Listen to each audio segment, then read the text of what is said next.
സ്കൂളിൽ കൊണ്ടുപോകാൻ നൂഡിൽസ് വേണമെന്ന് പറഞ്ഞ് വാശി പിടിക്കുന്ന പിള്ളേരെ പറ്റിക്കാൻ പറ്റിയൊരു സാധനം കേട്ടോ. ഇടിയപ്പം ഉണ്ടാക്കുന്ന ദിവസത്തിൽ ഒരു 2-3 ഇടിയപ്പം മാറ്റി വെക്കുക. എന്നിട്ട് നമുക്ക് ചീനിച്ചട്ടിക്കകത്തേക്ക് കുറച്ച് സൺഫ്ലവർ ഓയിലും കുറച്ച് നെയ്യും ഒഴിച്ചിട്ട് ചൂടായി വരുമ്പോഴത്തേക്കിന് എന്തെങ്കിലുമൊക്കെ ഇഷ്ടപ്പെട്ട വെജിറ്റബിൾസ് ഇടുക കേട്ടോ. കുട്ടികൾക്ക് വെജിറ്റബിൾസ് അത്ര ഇഷ്ടമല്ലായിരിക്കും, എന്നാലും ഇതൊക്കെ ഒന്ന് മിക്സ് ചെയ്തിടുന്നത് നല്ലതാണ്. ഞാനിപ്പം ബീൻസും ക്യാരറ്റും സവാളയൊക്കെയാണ് എടുത്തത്.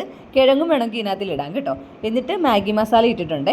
എന്നിട്ട് നന്നായിട്ടൊന്ന് വഴറ്റിയെടുക്കുക. ഈ മാഗി മസാലയിൽ ഓൾറെഡി കുറച്ച് ഉപ്പുണ്ട്, അതുകൊണ്ട് അധികം ഉപ്പ് ചേർക്കേണ്ട ആവശ്യമില്ല. ഇതിലേക്ക് ഒരു മുട്ടയും കൂടി ചേർത്തിട്ടുണ്ട്. എന്നിട്ട് മാഗി മസാല അതിൻ്റെ പുറത്തും ചേർത്തിട്ടുണ്ട്. പിന്നെ ഒരു നുള്ളു ഉപ്പും കൂടി ചേർത്തിട്ടുണ്ട്. ഇതിനകത്തും ഉപ്പുണ്ടെങ്കിലും കുറച്ച് ഉപ്പ് നമുക്കൊരു ആവശ്യമുണ്ട് കേട്ടോ, അതുകൊണ്ട് ഇച്ചിരി ഉപ്പും കൂടി ചേർത്തിട്ടുണ്ട്. പിന്നെ ഇടിയപ്പത്തിനകത്തും കുറച്ച് ഉപ്പ് ഉള്ളതുകൊണ്ട് തന്നെ ഞാൻ ഇച്ചിരി ഉപ്പ് ചേർത്തിട്ടുള്ളത്. എന്നിട്ട് ഇത് നന്നായിട്ടൊന്ന് മിക്സ് ചെയ്തെടുക്കണം കേട്ടോ. എന്നിട്ട് വേണം ഇതിനകത്തോട്ട് ഇടിയപ്പം ഇടാൻ വേണ്ടിയിട്ട്.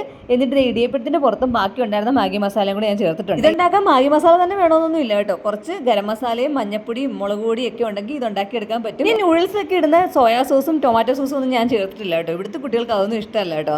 അവർക്ക് ഇഷ്ടപ്പെട്ട രീതിയിലാണ് ഞാനിതിപ്പോൾ ഉണ്ടാക്കിയേക്കുന്നത്. എന്തായാലും എല്ലാവരും ഒന്ന് ട്രൈ ചെയ്ത് നോക്കുക. ഇഷ്ടപ്പെട്ട സബ്സ്ക്രൈബ് ചെയ്യാനും ഷെയർ ചെയ്യാനും മറക്കണ്ട. അടുത്ത ഷോർട്സ് തന്നെ കാണാവേ.